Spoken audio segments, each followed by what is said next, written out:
Eu vou começar a gravá-la a partir de agora. Depois vocês têm como pegar pelo endereço que vocês entraram, depois de um período que eu vou habilitar, vocês têm como ter o acesso à aula de hoje. Muito bem. Hoje nós vamos falar um pouquinho sobre alguns aspectos da legislação que são importantes para que a gente possa ter uma análise de sua abrangência e de sua eficácia. Por que a lei faz tanto sentido? Como que funciona um pouco o processo legislativo para que essas leis tenham eficácia, tenham validade, quando, em que momento que elas atingem as situações do cotidiano. Por isso que é importante que a gente estude sempre sobre a vigência, a eficácia, a validade e a retroatividade das normas jurídicas. De uma certa forma, vocês podem até estar vendo em direito constitucional, ouvir em algum momento ou vão ver. No entanto, é importante que a gente coloque este conceito agora, para que tenhamos uma noção exata de como funciona o processo de criação e de obrigatoriedade quanto ao cumprimento das leis. No primeiro momento, é importante que temos em mente a divisão dos poderes, executivo, legislativo e judiciário. O poder legislativo é o poder que vai criar leis. A função de existir, a razão de existir o poder legislativo é a legislação, ou seja, é criar leis para que regulamente as ações do homem em sociedade. Dentro do Brasil, o legislativo é dividido em duas casas: Câmara dos Deputados, Senado Federal. Câmara dos Deputados representa a vontade da população, tanto é que o número varia no mínimo de 8, máximo de 70 deputados por estado. Nosso estado do Mato Grosso do Sul tem 8 deputados, o estado de São Paulo, que é o maior estado da federação, tem 70. E estes vão representar a vontade dos estados, da vontade do povo dentro da vontade do povo dentro da casa do legislativo, dentro da casa parlamentar. O Senado Federal representa a vontade de cada um dos Estados-membros, cada uma das unidades da federação. Por isso que a quantidade de senadores é fixa por Estado. Não importa o tamanho do Estado, importa que cada um tem 3, ao todo de 81 senadores. O processo legislativo, em regra, começa na Câmara dos Deputados. Aprovado na Câmara, vai ao Senado. Aprovado no Senado, sem alterações, vai para o Executivo sancionar. Pode começar o projeto de lei no Senado? Pode. Aí sai do Senado, vai para a Câmara e depois vai para o Executivo sancionar. Sancionar, ou seja, assinar a lei e fazer com a mesma entre em vigor. Tá? É assim que funciona. Se tiver modificação no meio do caminho, por exemplo, a Câmara fez um projeto de lei, foi aprovado. Vai para o Senado. O Senado modifica? Tem que voltar para a Câmara. Por quê? Porque tem que ter uma concordância das duas casas do Legislativo para poder a lei ter vigência. As leis estaduais e as leis municipais já não precisam disso. Por quê? Porque não tem Senado no Estado nem no município. Só tem a Câmara dos Deputados, a Assembleia Legislativa, no caso do Estado, ou a Câmara de Vereadores, no caso dos municípios. Mas, de toda forma, tem que ser aprovado pelo Legislativo, encaminhado o projeto de lei, pode ser iniciativa do Executivo ou também do Legislativo, tá? Aí pouco importa.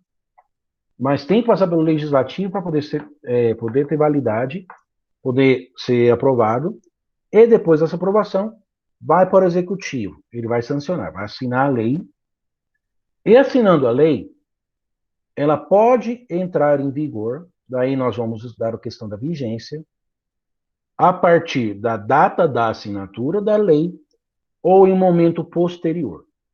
Quem vai determinar quando a lei entra em vigor? Quem elabora a lei. A regra, normalmente quando leis mudam outras já existentes, é que a lei passe a valer a partir do momento da publicação da mesma no Diário Oficial. Publica no Diário Oficial. O dia seguinte a lei já está valendo. Tá? Só que tem leis que são mais complexas. Tem leis que precisam de um amplo conhecimento por parte da sociedade para que ela tenha validade, para que ela tenha vigência, para que ela passe a valer perante a população. Daí o legislador coloca outros prazos: 60 dias, 90 dias, 180 dias, um ano. Por exemplo, o Código de Processo Civil, que é o código que regulamenta a forma que os processos andam na justiça. ele passou a valer a entrar em vigor 1 ano após a sua assinatura. E por que esse prazo tão longo de 1 ano? Para que os tribunais e os advogados e a sociedade como um todo tivessem tempo de se adaptar às novas mudanças, à nova ritualística do processo. Como que o processo passaria a entrar em vigor a partir da lei. Esse período que a lei passa entre a sua publicação e a sua entrada em vigor, e a partir da sua entrada em vigor valer, tem o nome de vacatio legis, ou também conhecido como vacatio legis, é o nome em latim. Eu vou colocar um pouco o conceito para vocês aqui, através da área do aluno, da área do aluno, no chat, para que possamos entender um pouco como que é a sistemática, tanto da vigência, como do vacatio legis. Vou passar para vocês a vigência e da vacatio legis.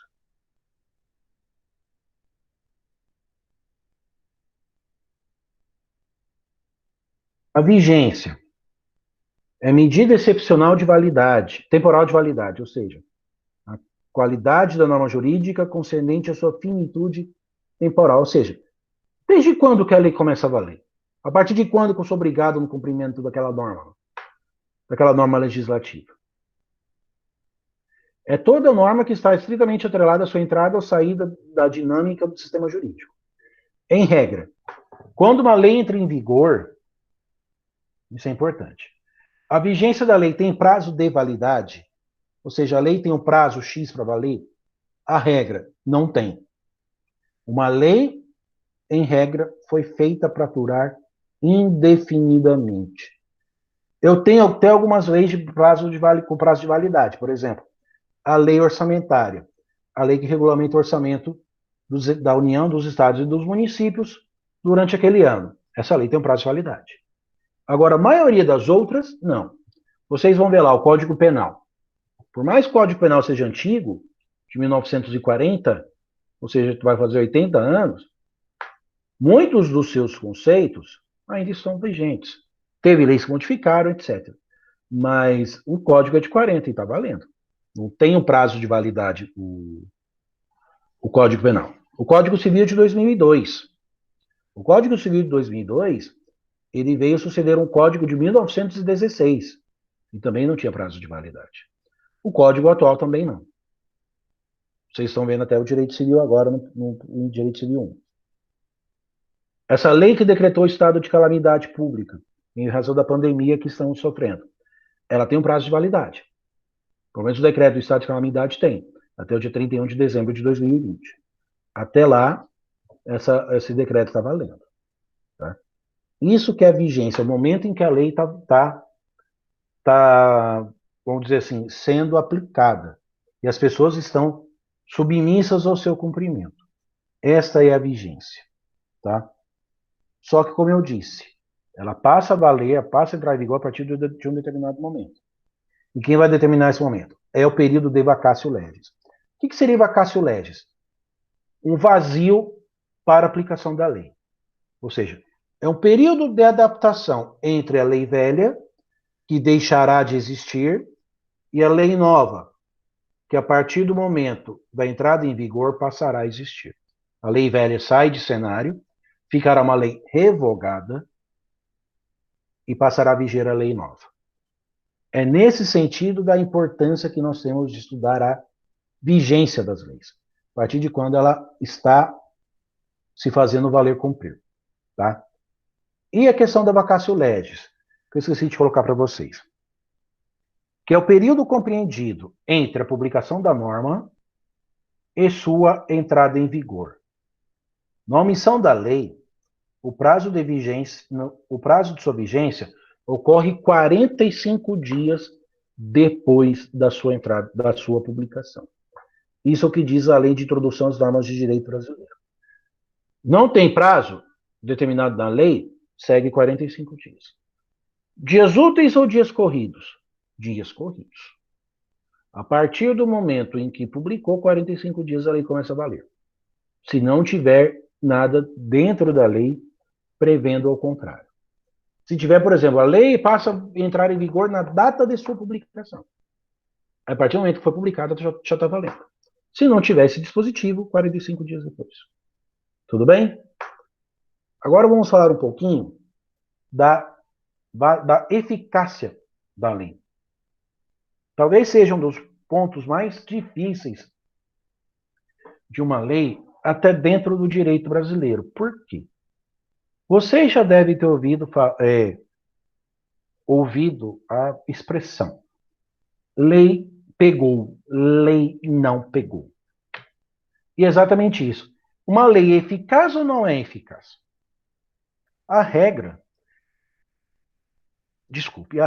é que todas as leis sejam eficazes. Todas as leis, entre aspas, peguem. Como, por exemplo, o Código do Consumidor. O Código do Consumidor foi uma lei que pegou. Né? Todos sabem seus direitos, suas obrigações, o que deve, o que não deve, e assim por diante. Já questões de leis que não pegam, por exemplo. Aqui podemos ter vários exemplos de leis que não pegam.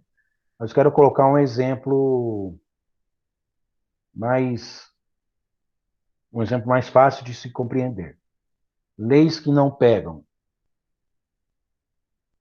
Vamos colocar aqui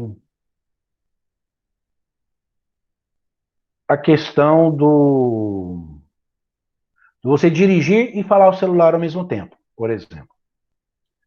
O dirigir e falar o celular ao mesmo tempo. Sabemos que é uma infração administrativa, você paga multa, etc. e devolve a carteira. É proibido você falar no celular ao volante. Mas é muito difícil alguém que siga. Por quê? Ela não é eficaz. Tem muitas pessoas que preferem pagar a multa e perder a pontuação do que deixar de falar no celular ao volante, mesmo sabendo dos riscos. Mesmo sabendo que aquilo ali é prejudicial, pode provocar um acidente e matar gente. Tá? Ou questão de leis que não pegam. Vamos traduzir para os decretos. Os decretos que proíbem aglomerações no período da pandemia pela Covid-19. Em alguns lugares a lei pega, para outros não pega. Eu fiquei estarrecido ontem no Pará que a polícia prendeu 90 pessoas porque estavam numa partida de futebol. Mesmo com a pandemia proibindo aglomerações. Os atletas e os espectadores. Lá tem a lei mais rigorosa do isolamento, que é a tal do lockdown, ou traduzindo para o português de uma forma bem despretensiosa, o tranca-rua, para não ter ninguém saindo de casa, para evitar o contágio exponencial da doença. Só que lá não pegou o decreto. O que aconteceu? Muitas pessoas foram presas. Então, a eficácia da lei tem muito também da cultura. E da forma que a lei é feita, da finalidade da lei. O professor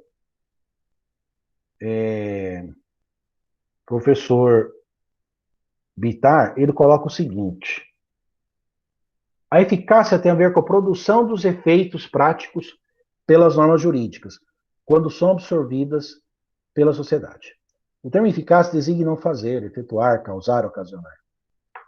Para que uma norma jurídica seja capaz de gerar adesão e uso social de seus conteúdos, é necessário observar que avança sobre a totalidade dos fatores que determinam e condicionam a realidade. Então, alcançar a eficácia é um desafio a toda norma jurídica. Vou compartilhar isso com vocês agora. Ou seja, realmente é difícil. Por uma lei pegar, uma lei ter eficácia, ou seja, que as pessoas tenham temor da lei e tenham respeito pela mesma, é algo muito difícil. Mas o legislador tem que elaborar a lei pensando, essa lei tem que pegar. Essa lei tem que fazer com que as pessoas cumpram. Se não cumprir, devam ser sancionadas. Porque é importante também que, dentro de um projeto de lei, quando elabora-se uma lei, o legislador tem que pensar.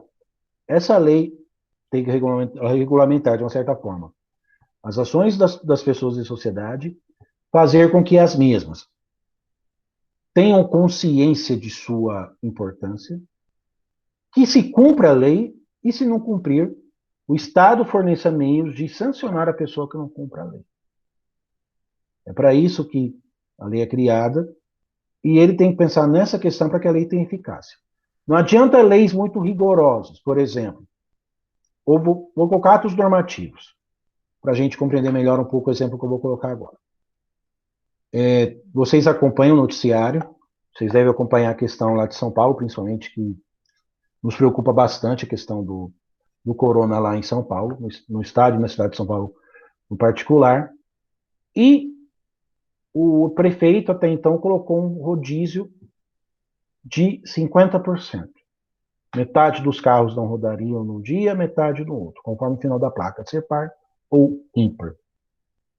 Em contrapartida, aumentou a capacidade do transporte coletivo, ônibus, metrô, trem, etc. Por um lado, tirou os carros, mas por outro, as pessoas continuam trabalhando, continuam precisando ir ao seu local de trabalho. Muitas delas são serviços essenciais que não foram paralisados em razão da pandemia, né? Então, o que aconteceu? As pessoas saíram do conforto de seus carros e foram se aglomerar no transporte coletivo. Uma lei absolutamente desproporcional. Um ato normativo absolutamente desproporcional.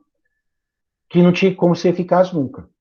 Não foi eficaz na diminuição do contágio, não foi eficaz no isolamento social, não foi nada disso. Tanto é que ele revogou. Considerou os feriados, antecipação dos feriados, que é permitido por lei, não é algo permitido por lei federal, não é algo que foi criado por eles, isso é permitido por lei federal. E hoje, inclusive, para eles é 9 de julho. Né? Brincadeiras à parte, eles anteciparam o feriado estadual da Revolução Constitucionalista para hoje, 25 de maio, no intuito de fazer com que as pessoas fiquem em casa e diminuir a velocidade de transmissão do corona. Mas o legislador, quando cria a lei, ele tem que pensar nessa finalidade. Ele tem que pensar justamente no impacto que essa lei terá na sociedade. Tá? Não adianta fazer nada de forma assodada. Tá? Nada de forma muito assodada. Tudo bem até aqui, gente? Agora nós vamos falar um pouquinho. Agora nós vamos falar um pouquinho da validade da norma jurídica. Como assim? Vamos conceituar de acordo com o professor Bittar e explicar para vocês. Validade é entendida como pertencimento da norma jurídica ao sistema jurídico. Ou seja, afirmar que uma norma pertence ao sistema jurídico ou que não pertence ao sistema jurídico tem a ver com reconhecer que a norma foi formalmente estatuída. A norma jurídica será considerada válida após a sua promulgação, ou seja, após a prática do ato pelo qual, em processo legislativo, tendo passado pelas etapas anteriores, recebe do Poder Executivo a sua autenticidade, ou seja, declaração de seu pertencimento ao sistema jurídico positivo.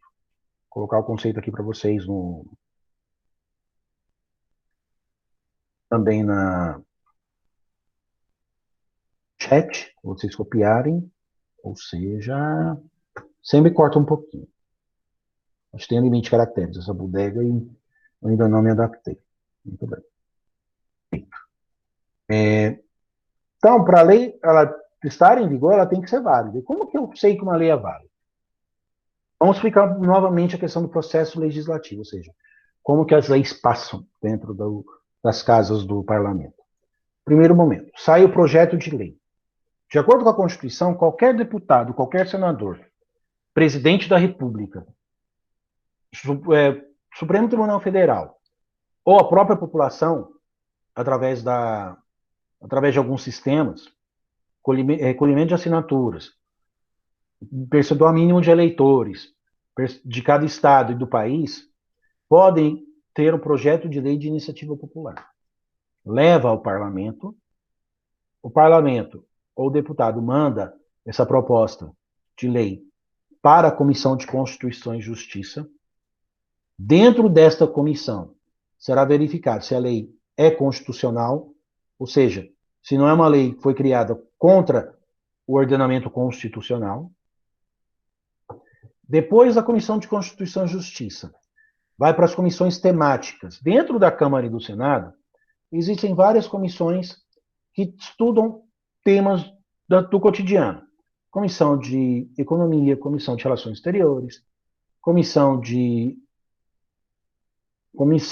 Saúde, de Educação, de Previdência, enfim, comissões das mais variadas linhas de conhecimento para verificar a viabilidade dessa lei. Sendo aprovados dentro destas comissões, vai ser feita a votação em plenário, ou seja, com todos os deputados. Eu estou começando do projeto, vamos supor, de iniciativa popular. Começa na Câmara, passa por esses ritos, vai ao Senado, vai ao plenário, dos 513 deputados. Dos 513, a maioria, se estiver presente, aprova esse projeto. Se for emenda à Constituição, tem que ter pelo menos 60% dos votos favoráveis de toda a composição da Câmara. E do Senado também, quando for para lá. No caso de um projeto de lei comum, metade mais um dos que estiverem presentes. É aprovado. Depois da Câmara, vai ao Senado. Passa pelas mesmas casas. Comissão de Constituição e Justiça, comissões temáticas ou comissão especial. E, posteriormente, vai ao plenário do Senado. O plenário do Senado tem 81 senadores. Se for emenda à Constituição, tem que passar por 2/5, ou 3/5, perdão, que dá 60%, 49 de senadores. E se for uma lei comum, metade mais um dos presentes na sessão do Senado. Aprovado, tanto na Câmara como no Senado, sem quaisquer questionamentos, vai ao presidente da República. O presidente da República pode tanto sancionar a lei como vetá-la. Se sancionar, assina, e a partir da publicação, a partir dali, da promulgação, a lei é válida. Aí ela entrar em vigor, vai esperar o prazo da vacatio legis. Tá? É assim que funciona. Primeiro vai o presidente, ele sanciona ou veta. Se ele veta a lei, ele tem que justificar ao Senado porque vetou, e este veto volta ao Senado para ser analisado. O Senado pode tanto manter o veto e manter a lei sem eficácia, como pode derrubar o veto e o próprio Senado dar a entrada em vigor àquela lei. Tá? Nesse ponto que a gente verifica a validade da lei, a validação da lei. A partir do momento que a lei é válida, sancionada, publicada e promulgada, e a partir do momento que ela entra em vigor, aí ela é válida e vigente, ou seja, pode regulamentar as ações do homem em sociedade. Eu falei da validade e do processo legislativo. Um exemplo que a gente tem de lei de iniciativa popular, que eu dei o exemplo, é a lei da ficha limpa. A lei complementar 123 de 2010. Que proíbe candidaturas de candidatos ficha suja. Ficha suja a partir do 2º grau de jurisdição. Essa lei foi de iniciativa da população. O tal do pacote anticrime, também. Esse pacote anticrime, em muitos pontos, foi parado. Aliás, as 10 medidas contra a corrupção, que o Dallagnol fez, e até foi bom não ter passado, porque ele simplesmente tirava a garantia do habeas corpus. E isso é completamente absurdo, dentro do Estado Democrático de Direito. Então, a lei da ficha limpa, como eu disse, ela foi de iniciativa popular e passou a entrar em vigor há 10 anos e barra candidatura de ficha suja. Tá? E o próprio povo que fez o projeto. Muito bem. Falei da validade, falei da vigência, da eficácia, agora vamos falar da retroatividade. O que é a questão da retroatividade? Retroatividade, pessoal, é a possibilidade que uma lei tem de voltar a produzir seus efeitos, ou seja, retroatividade. Voltar, por exemplo. A regra de uma lei ela entra em vigor e atinge seus objetivos dali para frente. Tá? Aqui é a entrada em vigor e aqui o futuro. A lei, ela atinge daqui para frente. Ela não pode ser retroativa, em regra, ou seja, viger daqui para trás. Ela não pode. Tá? Ela tem que valer daqui para frente. Se ela viger daqui para trás, está errado. Porque a lei, ela rege as atitudes que estão sendo cometidas sob a vigência de sua lei. Tudo bem? A lei tem que valer para os fatos ocorridos depois de sua entrada em vigor. Em regra, a lei é irretroativa. Ela não atinge situações ocorridas antes de sua entrada em vigor. A exceção se dá à lei penal. A lei penal é diferente. A lei penal, se houver uma lei nova para, para beneficiar o réu, ou como dizem no direito penal, abolício criminis, não sei se vocês viram isso, mas vão ver provavelmente com a professora Meneghetti, aliás, de uma forma bem vista do que a minha, uma lei retroage no direito penal para beneficiar o réu, ou seja, vamos supor que o réu cometa um determinado crime hoje. Daqui 10 dias, essa lei deixa de existir. O crime deixou de existir. Daí o réu é beneficiado. Professor, mas ele cometeu o crime dentro da vigência da lei nova, não foi? Foi, dentro da vigência da lei nova. Só como o fato deixou de ser crime, a lei descreve que quando o fato deixa de ser crime e atinge as pessoas que cometeram esse delito, então a lei volta para beneficiar o réu. Vamos colocar um exemplo.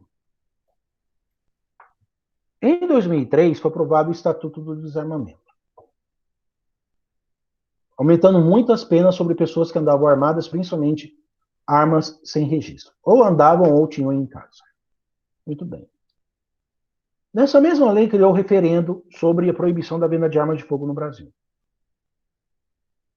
Esse referendo foi em 2005. Ganhou ou não proibindo a venda de armas de fogo. E nesse período, as pessoas que tinham armas em casa, elas poderiam vender para o poder público, entre aspas, e entregava para a Polícia Federal, e elas recebiam de 100 a 300 reais por arma entregue. Tá? E depois de um tempo, parou essa entrega e as pessoas se enquadraram na lei. Se enquadraram na lei de posse de arma de uso proibido ou de uso permitido. Muito bem. Feito essa observação, muita gente acabou sendo detida por um crime que depois foi entendido pelo Supremo que que o fato era atípico. Por que era atípico?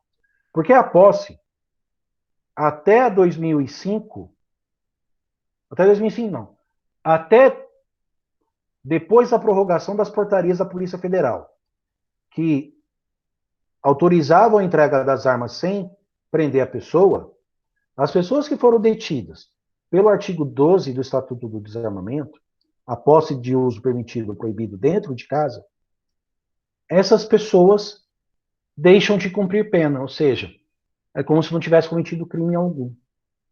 Como não cometeram crime, essa lei deixou de existir. A decisão favoreceu os crimes cometidos anteriormente. Como assim favoreceu? Favoreceu porque as pessoas, mesmo condenadas pela posse, deixaram de cumprir pena, porque a lei, houve a interpretação de uma lei que favorecia o réu, e como favorece, atinge situações ocorridas no passado. Isso dentro da seara penal. É permitido. Agora, a regra dentro do direito é, a lei só passa a regular fatos ocorridos a partir do momento de sua entrada em vigor. Isso é importante. Não é só a validade, tem que ter a validade e a vigência da lei, para atingir situações ocorridas e dentro desta seara o agente cometer crimes, o agente cometer delitos, qualquer esfera e ser sancionado por eles. Pessoal, tudo bem até aqui? Entendido um pouco? Quer algum outro exemplo, alguma coisa? Porque realmente tem horas que essa questão de vigência, retroatividade, principalmente a retroatividade, às vezes é difícil compreender, tá? Mas é importante, se vocês tiverem dúvida, eu estou aqui para saná-las. Ou, querendo rever novamente as videoaulas, eu estou aqui para auxiliá-los. Muito bem, 3 dos 5 sinalizaram ok. Então, pessoal, eu já mandei a questão pela área do aluno, tá? Ou até importante eu relembrar aqui. Eu mandei 2 planos de aula. Considerem o segundo. Por que o segundo? Porque o primeiro eu não coloquei o endereço da aula, tá? E depois que eu for liberar, vocês quiserem estudar para a prova por aqui, lá tem o endereço que eu liberei a aula para vocês, o endereço para vocês assistirem essa aula novamente. Tudo bem? Então, com isso, gente, eu encerro por hoje, tá?